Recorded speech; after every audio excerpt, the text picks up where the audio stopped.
Hello, Money Magnets. I'm your host, Dr. Amanda, and if you're a coach, entrepreneur, or service-based business owner, you're in the right place to learn practical, actionable law of attraction strategies that will help you grow yourself and grow your business. And today's episode release is another guest feature with me on Flobo Boyce's show that's called Knew Amsterdam Radio. The links to all of this will be in our show notes. Now, Flobo is high energy. When he reached out to me to ask to be on his show, and the way that he introduced himself and we had such a great chat, I was like, oh yeah, that will be fun. He's a comedian, a master of ceremonies, an award-winning DJ, and he has a ton of videos on his YouTube channel. If you go to youtube.com at Flobo Boyce, Floboboyce, again, link in the show notes, you can watch all kinds of fun videos with him. He's really entertaining, has amazing people on his show. And so you're going to listen to our conversation today where we talk about what it's like during the transformation from the bottom to breakthrough, really the steps that I took to go from food stamps to six figures. And he asks really great questions that help us think about what to do when you're on the roller coaster ride of entrepreneurship, and why the law of attraction can be a practical guide to give you the rules to the game of life, how applying law of attraction principles really make everything in your life and business feel better, the problem with blame and what to do about it, how to use Affirmantras, and really how do you determine if your business is aligned and what to do to get aligned. So this great conversation is going to give you a lot of actionable strategies in a really entertaining fashion because he's a comedian and DJ. He's got really great energy. So here we go with today's show. In a minute, we'll be having our conversation with Dr. Amanda, and this one here is a very high-spirited one. Dr. Amanda is the impresario and author behind the Law of Attraction for Business, and it was kind of cool just sitting down and hearing her talk about a story, how she went from food stamps to owning her own business, her own consulting business, making six figures a year. And what was interesting about that is basically going down the path of understanding where she was good at, focusing, drilling down, and having a client base so much that she's able to keep doing her thing and building her business as well. As entrepreneurs, you always think about that moment, that epiphany, the inciting incident, if you're a screenwriter, which takes me back to my film school days myself. And so hearing Dr. Amanda's inciting incident was refreshing. You'll enjoy it too. If you want to know more about the show, Knew Amsterdam, we are on Spotify and Apple Podcasts and all that, but KNEWamsterdam.com, newamsterdam.com is where you want to go to learn more about me, Flobo Boyce, and the show, Knew Amsterdam Radio. Now it's time for my chat with Dr. Amanda. Welcome back to Knew Amsterdam Radio, the podcast for creatives. It is I, the mayor, Flobo Boyce, in the mayor's office, hang with people who are doing the dang thing. And I don't know about you, but I was an entrepreneur by mistake. Remember when I was let go Thanksgiving Day that one year? I said, phooey, I'm going to make it happen. But it was so hard for me to get clients. I didn't have the law of attraction for business. But my guest does. Please welcome Dr. Amanda. What's going on?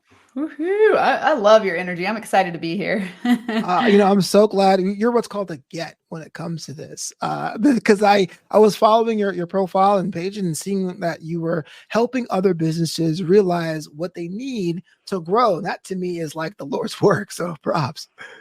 Yeah. Well, most people are missing what they need. They always think it's like some answer outside of themselves. Yeah. And really they're the magic pill. So that's all the stuff that I like to teach people. Yeah, absolutely. So let's talk about the reason why you decided to teach, because you could have easily kept that information to yourself, not told anybody, use it for your own personal gain, but you decided to help other businesses grow. What was that moment of like eureka, like to go, hey, look, I can spread this around? It's wild because I always see the entrepreneurial journey as a spiral growth curve. I've got like spiral tattoos and spiral earrings and spirals everywhere because there isn't always necessarily like a moment. At a moment, I decided to go into personal growth and development, but then the evolution into being a business owner and the specific work that I do, it's like such a a path that you could never really plan for. So it really started for me one night when I was on the floor crying. I had left my 15-year marriage having an affair. My next relationship wasn't working. So my boyfriend had moved all of his stuff out of the basement, and I had spent the day on Craigslist looking for places to live for me and my 3 kids. I was already on food stamps in grad school, really struggling financially and clearly really struggling in my relationships. And so here I am on the floor crying, feeling really sorry for myself. Can't find a place to live because I didn't have enough money. And I was kind of like scanning my history, looking for who to blame and also who to come save me.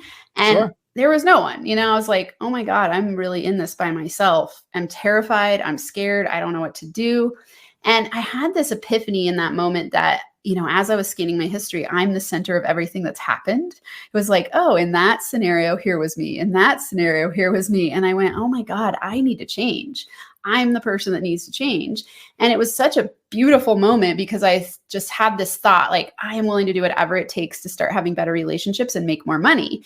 And what came to me next was like, I'll start listening to podcasts about relationships because it was free. I could learn on the go. I was already really busy. So I started listening to podcasts on double speed and, between classes and washing my dishes and taking my kids to school. And I really started to change the way I was thinking, and everything in my life started to change from listening to these podcasts. While this was happening, the institution I was at getting my PhD, we had this like national news fallout where professors were leaving the department. People were super stressed. And I was like, man, I really like teaching, but I do not want this kind of stressful career path. So I decided, well, all of these podcasters that I'm listening to are coach type people, and I love teaching. So, why don't I just become a coach? And so I decided to finish my degree, get my PhD. And then right when I graduated, I took the leap into being a coach, and I went from food stamps to 6 figures in that first year of business. And then I just started teaching everything that I knew about mindset transformation, and it led me down the journey of many rebrands and all kinds of fun roller coaster ride experiences to get to where I am today.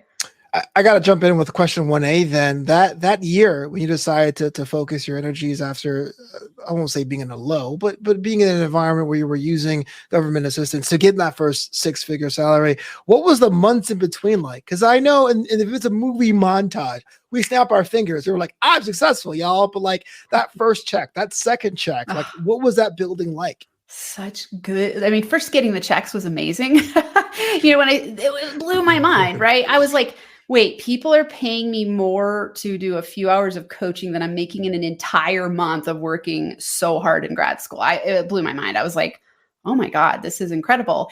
And, in between, it was a lot of learning. So like I said, free podcasts, I just kept listening, learning, implementing. And I was in the background while I was writing my dissertation and finishing up my PhD, I was starting to build a WordPress website and, just thinking about business ownership. And my graduation present to myself was to go to a marketing event because I was like, I don't know what I'm doing. I got to figure this stuff out. And so I went to this event, and there again were all these coaches there. And a lot of them were like, I'm making 6 figures, 7 figures. And I was like, oh my God, this is possible. Like you can actually make money doing what you enjoy and help people. And it was so different than grad school where like everyone was struggling to get by. We were getting paid like very little money to teach and research and learn. And I had another job on top of that. Like I was working like 80 hours a week, so I went, wow, I can like build a business from home doing what I enjoy. So that part blew my mind. So I was really one of those people that was like gung ho when I started. I call it now zone 1 of business growth, where you have manic imposter syndrome. You're like super excited, but you have no idea what you're doing. And so you just go for it. And I feel like for some reason it worked really well for me because I was so inspired to help people. And I just I didn't know what I didn't know yet. So I just went for it. And I would make up on the fly when people would ask me, how do you work with people? And to be like, I would just make it up on the spot, and then I would just charge whatever I thought on the spot, and it worked. And then the next time I would double it, and it worked. And I was like, oh, wow, this is really cool. Yeah, I got to ask that question. I know it really wasn't on my scheduled list of questions because like I'm a presenter. So I'm a very client facing person. I do these podcasts, I broadcast, and there's always that semblance of success. My friends hit me up. Yo, I see you, homie. You in the streets, you making it happen.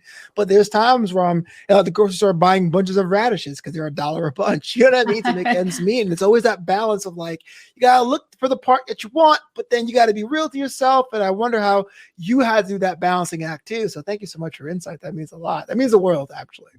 Absolutely. Yeah. So, and so much in so many words, what is the law of attraction for business? Yeah, so I think when people hear law of attraction, I was on a podcast the other day and I loved what he said. He said, don't poo-poo the woo-woo. Okay, I was like, that is awesome, because I think a lot of people think of it in this woo-woo way where they're like, law of attraction, you sit on the couch and you meditate and hope for things to happen, and it happens. Not at all. When I was a research scientist getting my PhD, I would have never in a million years predicted that I'd be teaching the law of attraction, because it did sound very woo-woo to me. When I started to implement universal laws, I realized like, oh, there are actually rules to the game of life, and if you know them, you can win. And so because I practiced implementing them and then just started learning everything I could about universal laws, manifestation, frequency, energy, habit transformation, and I started getting different results, I realized, that you're the creator of your reality, and victim-mindedness is why you get scarcity results. And I was really stuck in victim-mindedness when I started this process. When I was on the floor crying, looking for people to blame, I was thinking, my ex-husband is to blame, my childhood is to blame, society is to blame, first-gen college student, single mom, Native American, like all these things are against me and the world's stacked against me. And once I really realized like, oh, that's going to keep me stuck here thinking that, I started to change my thinking. And then everything, I tell people, Rumi has a really beautiful quote. He says, as you take a step on the way appears. So I just kept taking steps, and it led me in the direction of learning law of attraction. And so today, as I know it and as I teach it to business owners, it's all about getting aligned in your state of being. And what that does is helps you get into inspired, productive action. It helps you attract clients and be magnetic to money. And so I teach very specific strategies to use the law of attraction to your benefit. So in its simplest form, the law of attraction is just that you are energy, you're putting out a frequency that's measurable into the environment, and you get matched back to you whatever it is you're thinking, feeling, and believing and taking action on. And so anything that happens to you in an outer world reality is due to your inner world thinking and state of being. And so when you can change your state of being, you can get different results in the outer world. Yeah. It kind of sounds like a comic book origin story, to be honest with you. And so I got to ask, like, there's always that issue where like Spider-Man gets his powers. And he's like, what's happening to me? Now you said you're a research scientist, and the law of attraction of business does sound kind of woo adjacent. Was that a bit of like, is this working? Or is it kind of like, oh, it makes perfect sense? Was it instant? Like, what was that transition like? Oh, definitely not. Okay. I'd say it was. What am I doing? Yeah, it was intriguing where it was wild to go from this place where here I am in this academic setting where people are really smart and they know a lot they're well read and they're doing research, but they're really unhappy. Like a lot of the people I was spending time with were stressed to hell, and they were working really hard. Some of them like absolutely loved what they were doing and they were enjoying it. And then there were others that were just like stressed out and it wasn't a good fit. And so I noticed the dichotomy of these worlds, or like the split attention, where it's like, okay, in academic world, this is what they're getting. And then here in coaching world, it's people who are really going like, hey, I'm the center of my reality. I create my reality, versus my PhD is in sociology. It's the macro system of oppression is keeping you stuck. And so when I started to think like, wait, I have control of my reality. I don't have to be a victim. I can actually create what I want. I just started to feel good. And it was like, I don't want to wake up every day and feel like crap. So why don't I try this? It's working. It's making me feel good. So I'm just going to keep going down this path. And the more and more I went down the path of law of attraction, I was like, oh my gosh, there are actually like real answers here.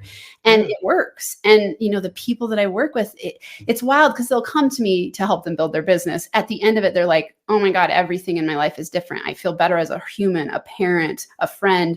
I'm more confident. I love myself more. It's because it's your whole state of being. It's a holistic picture. As a business owner, your business is just a reflection of you.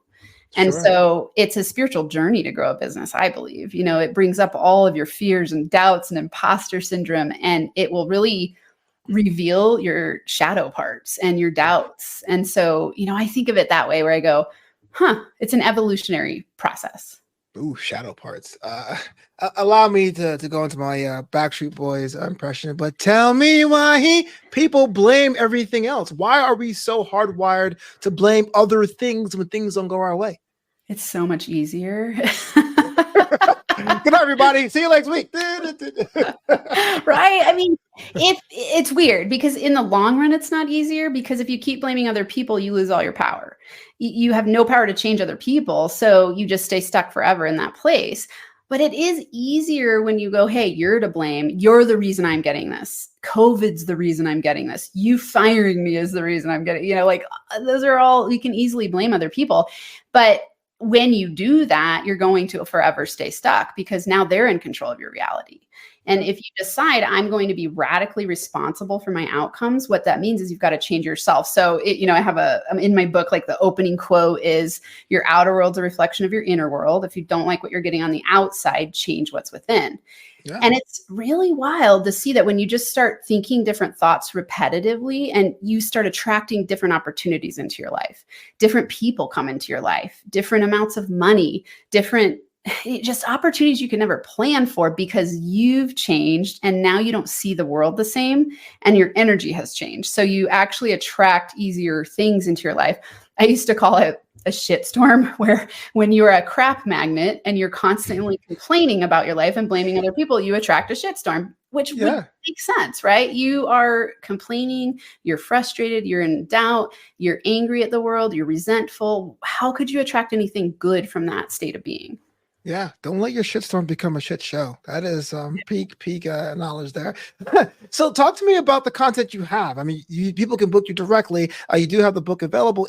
Tell me what you have, but is there also a pressure to keep yourself abreast? Like, are you back in the days of grad school and being published, or is it kind of like a thing where it's a more of a natural evolution of your previous philosophies going forward a long term? Yeah, I'd say grad school wise, no pressure to publish. This is all just my business now, what I do in the world. I choose what kind of content I put out there. I clearly love podcasting because it totally changed my life. So, this is why I love to get on shows. Huge shout out to you for doing this, because I know what goes into producing a podcast. There's a lot of energy, heart and soul, money, time that goes into it. And for me, that was what saved me. Had I not listened to those podcasts and those podcasters hadn't put that out there in the world, I wouldn't be where I am today. So it's like a huge gift that you bring to the world. And so podcasting for me, has been a big part of my business growth and my business journey. So Law of Attraction for Business podcast, it's in its 5th rebrand. So it has had many names. Hey. And, the sentiment has been the same the entire time. And what I teach has been very similar. I've just changed the branding based on becoming a better marketer. But yeah, I do, podcasting, my main thing that I love to attract people to is my Law of Attraction for Business school, because in order to reprogram yourself, you need repetition. So there are only 2 ways to reprogram your subconscious mind: through repetition or through hypnosis. Hypnosis can happen through meditation, or you can go to a hypnotherapist. Easier way is to just do things repetitively in a new habit formation. Your subconscious is what stores your habits. So when you do things repetitively, you're retraining your system to get different results. So my Law of Attraction for Business school, I have daily lessons, and then I do live coaching, and it's very low cost, because I know that people along the spectrum of entrepreneurship, if they're in those startup phases, they need mindset work more than anything, but they often don't have the budget for it. So, I have free trial and a very low cost program there. And then, one-on-one coaching, podcasts, book, all kinds of awesome free resources for people and paid resources. Well, I'm just in denial. Like, I'm perfect. I don't need to change my mindset. The world needs to just give me money. You know what I mean? Like, I can see that persona as well. Yeah, I was looking through your work, and this is kind of funny, but I want you to answer this for me. But what, pray tell, is an Affirmantra? Oh, yeah. So I pieced together the two words affirmation and mantra because you need to use affirmations in a mantra-based way to have them work. And even more importantly, most people use affirmations completely incorrectly. So in my book, I teach Affirmantras, and it's a very specific way where, let's say that you are using an affirmation. The only reason you'd be using an affirmation is if you don't believe something to be true for yourself and you're trying to have it be true, right? I don't need to affirm, oh, I have a successful podcast, or, or like whatever success means. Let's say I have a podcast with 350 episodes. I wouldn't need to affirm that because I already have it, right? But I might need to affirm something that I haven't become yet. So the whole point of affirmations is to become that thing, which means that you're already in a state of deficit when you use an affirmation, right? You're already having a lack energy around it and a lack mindset.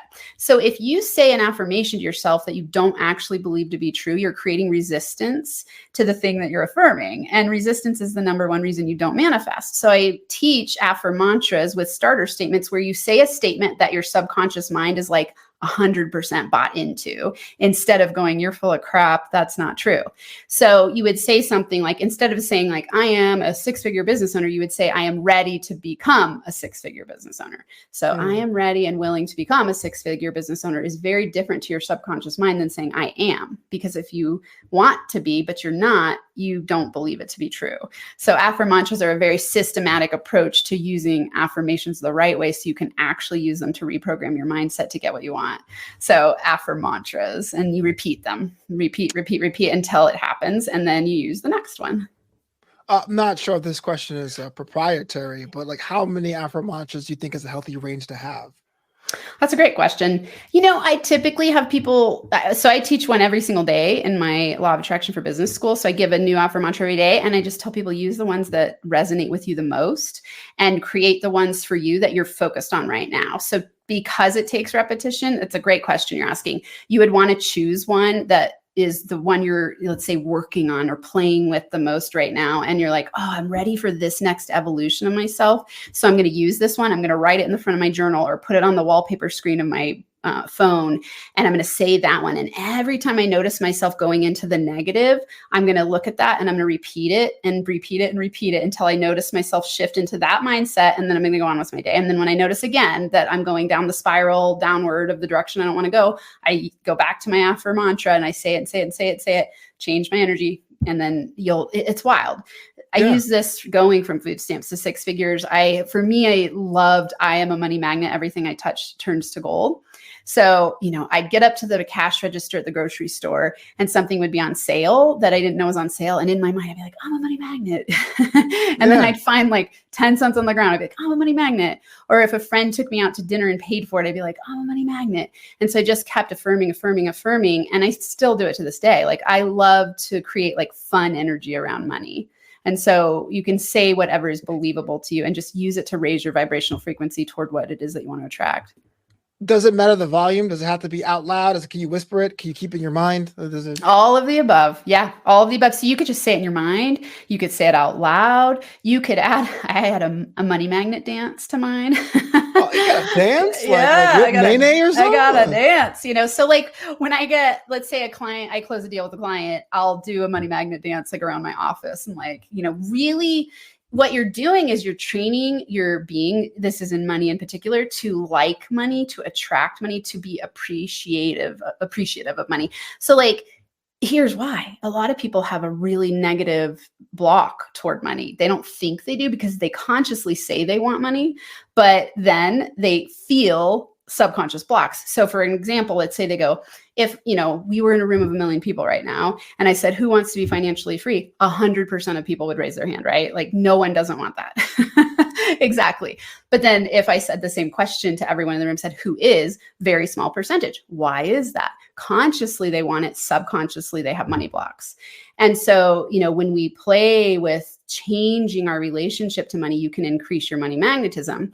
The 3 main money blocks: money is bad, money is scarce, and money causes stress. So I've worked with people all the way across the board from, my grad school work was with incarcerated men all the way to mega millionaires.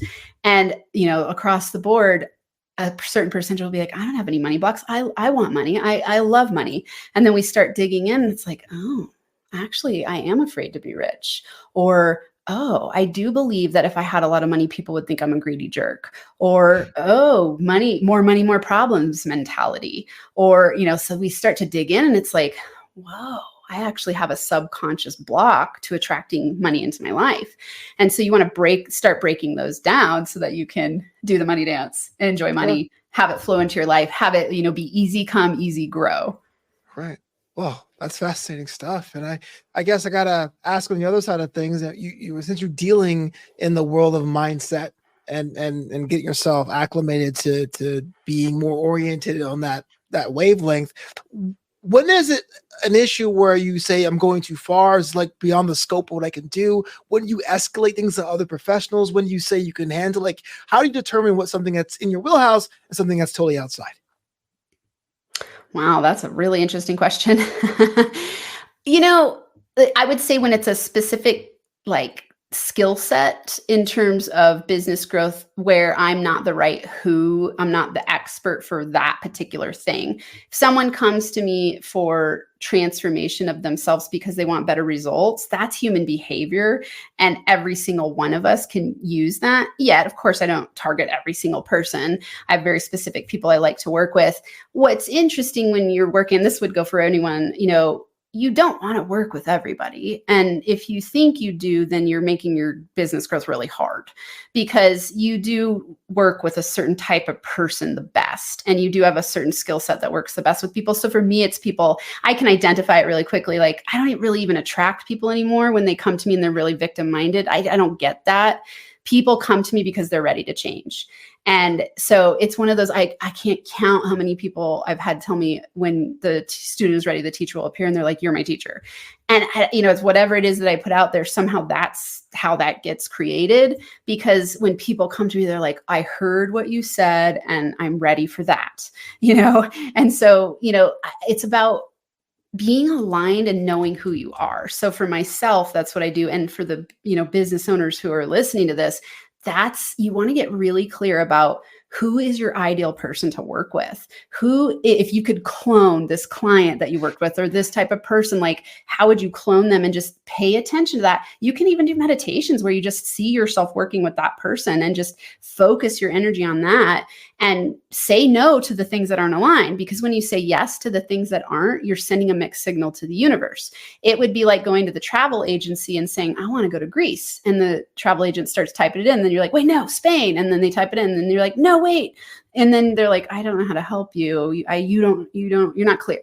Right? You're saying the same thing when you say yes to this type of person who is perfectly aligned and you're saying yes to this person who's not. It's a confused message. So you want to get laser focused. I always tell people, narrow your focus to expand your freedom.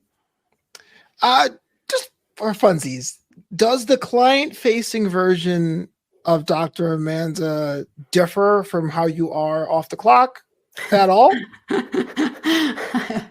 I think my husband would say no. I mean, he works with me and, I'm a little sillier in my personal life, I'd say. Like, I'm pretty silly, actually. And a lot of people, like my close community in my group, like my Law of Attraction for Business school and group, they know the sillier side of me. I think when I go into like teaching and training mode, I get so I'm like, I want you to know this so much because this will change your whole world, like so much more than you ever could know. So I get into that kind of way of being. And there's a silly side to me that I would think a lot of people, they might not see so much. Well, there you go. I'll just start a juggling class and I'll let you know. I'm totally kidding. I used to juggle. I know how to juggle, actually. Oh, really? Were you part of like the Jugglers Associations of America? Oh, no. No, I'm not. I don't juggle that well, but I know how to juggle. Well, here on New Amsterdam, we have a couple questions we ask all our guests, kind of like a lightning round. Are you down to play? Oh, yeah. Bring it on. Do you believe in days off? And if so, how do you celebrate them? Oh, absolutely. They're essential. My favorite way to spend a day off is to have nothing on the schedule so that I can spontaneously do whatever feels good in that moment. I hear you. I'm more like, I'm a schedule fun guy. I'm like, oh, wow, why does it say fun on Thursday? Okay, there you go. Yeah. What would you say is your favorite junk food? Salt and vinegar chips. Oh, classic choice. With I think on the side, like with the meal, or just by itself. Just any way possible. In a sandwich on the side. Everybody collects something. What do you collect? Books. Oh, any what kind of particular books in particular? Just kind of like physical aspect of the books, or like novels, or personal growth, and like nonfiction and anything related to law of attraction, money mindset, business growth, wealth building. Yeah, I love books. Gotcha. I didn't know if you had a certain thing where like, no, I don't do trade paperbacks. I do hardcover. No, not picky there. I have lots of paperback, hardback, Audible, like I just love knowledge. Like I love reading it. Yeah. My camera, let's see. I don't know if I got my bookshelves are down there, but wow. I have lots and lots of books. Between you and me, isn't it kind of awesome when someone tries to like throw out a book that they've read and you're like, yeah, I read that before. Like, yeah. Oh, so you read Rich Dad Poor Dad? I don't know. Yeah. There are plenty of genres where I'd be like, never heard of it, but in personal growth world, like I've read a lot. Yeah. Me personally, I'm into nonfiction, but like into like corporate governance or takeovers, acquisitions, and late night talk shows of all things. So when someone gives me one of those, I'm always like, yeah, I went to grad school. All right. Cool. What would you say is the best thing a fan or supporter has ever given you? I'd say when I get just like an email, like a random email, often from a podcast listener or, clients, or it's like when they send me something where they share how I've impacted them, it makes me cry every time. It's like that means the world to me. It like, that's what I was born to do. Like inspire people. It's funny. Like right now it makes my eyes fill up with tears. It's like that gold of going like, oh, somehow I supported someone's life being better. That is hands down the best thing ever. I used to think that legacy was like statues, but I think ultimately it's that if your stories get passed down and people go, oh, you made me feel good. It's always great. And lastly, everyone has a travel bucket list. What destinations are on yours? I want to go to Ireland. Haven't been there yet. I'd say that it's funny. My honey and I met on Match and I put that on there and he's like, me too. And we haven't been there yet. So we're going to, Ireland's on the list. Well, it's high time to go. It's funny. I don't know why. Like, where did this come from? I'm not sure. It's like the green rolling hills. I don't know. There's something about it. I'm like, oh, I got to go to Ireland. But yeah, I love traveling. So I would go almost anywhere. And Dr. Amanda, what are you waiting for? What am I waiting for to go? Well, that's a good question. Mostly because I want to go for at least a month. Because a Europe trip is just easier to do in a month. And I have 4 kids, blended family, and our youngest is 12. So it's not the right time yet, but we'll go soon. Sure. Yeah. Well, I will say, as someone who hasn't been to Ireland, they do allow children to take the Guinness tour. That is true. That's a way to kill an afternoon. Yes, that's true. Well, I got to say, thank you so much for being on the show. I know you're super busy and you have a huge thing happening on your end, but if someone wanted to connect with you or book you, how do they go about doing that? Check out everything is Law of Attraction for Business. So lawofattractionforbusiness.com is the easiest way. You'll find the book there, the podcast, my Law of Attraction for Business school. You can schedule a consult, all kinds of awesome stuff. So just go to lawofattractionforbusiness.com. And that's a wrap on today's show. Thank you so much for listening. Again, be sure to check out all of Flobo's awesome links. They're in the show notes. His website is flobito.com, FLOBITO.com. You can find his podcast there, his YouTube, and all of his fun links to everything he does as a comedian, master of ceremonies, and award-winning DJ. Until next week, I'm sending you giant hugs and money magnet high fives.